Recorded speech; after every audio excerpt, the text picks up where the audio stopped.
Update sponsored by Ashish Tech Skills, ATS Rewa, number 1 coding institute in Rewa. Address first floor, Rama Govind Palace, Rewa.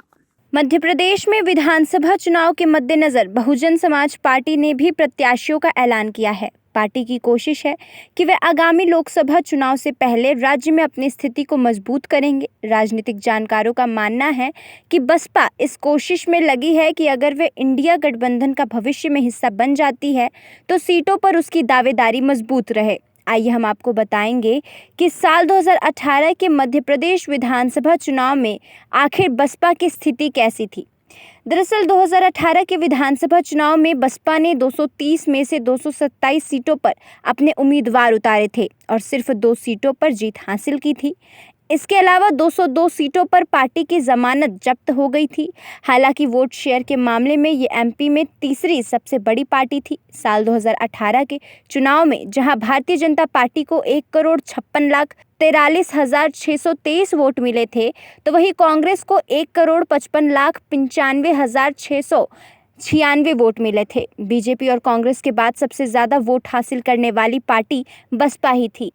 Party राज्य में कुल मतों में से 19,11,642 vote यानी कि 5.1% वोट मिले थे। साल 2018 के चुनाव में बसपा ने एमपी में राष्ट्रीय पार्टी के तौर पर चुनाव लड़ा था। वहीं यूपी में उसकी प्रतिद्वंदी दल समाजवादी पार्टी ने राज्य में 2018 के चुनाव में 52 सीटों पर चुनाव लड़े थे, जिसमें से सिर्फ 1 सीट पर ही जीत हासिल हो पाई थी और 45 पर जमानत जब्त हुई थी।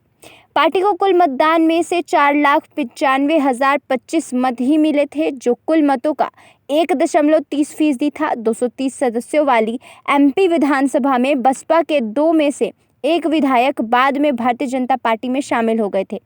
अब पार्टी ने अपनी स्थिति को और बेहतर करने के लिए गोंडवाना गणतंत्र पार्टी से गठबंधन कर लिया है। वही बात करें कि प्रदेश के ऐसे क्षेत्र जहां इस पार्टी सबसे ज़्यादा ताकतवर है, तो उनमें प्रदेश के ग्वालियर, चंबल, बुंदेलखंड के साथ ही बघेलखंड क्षेत्र में बहुजन समाज पार्टी का काफ़ी प्रभाव है।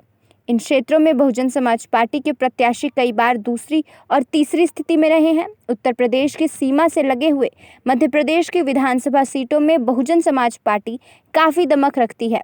साल 2018 के विधानसभा चुनाव में भिंड विधानसभा और दमोह जिले की पथरिया विधानसभा सीट से बहुजन समाज पार्टी के विधायक जीत कर आए हैं।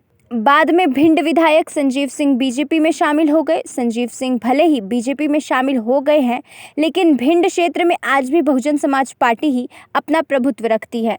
Update sponsored by Ashish Tech Skills, ATS Rewa, number 1 coding institute in Rewa. Address first floor, Rama Govind Palace, Rewa.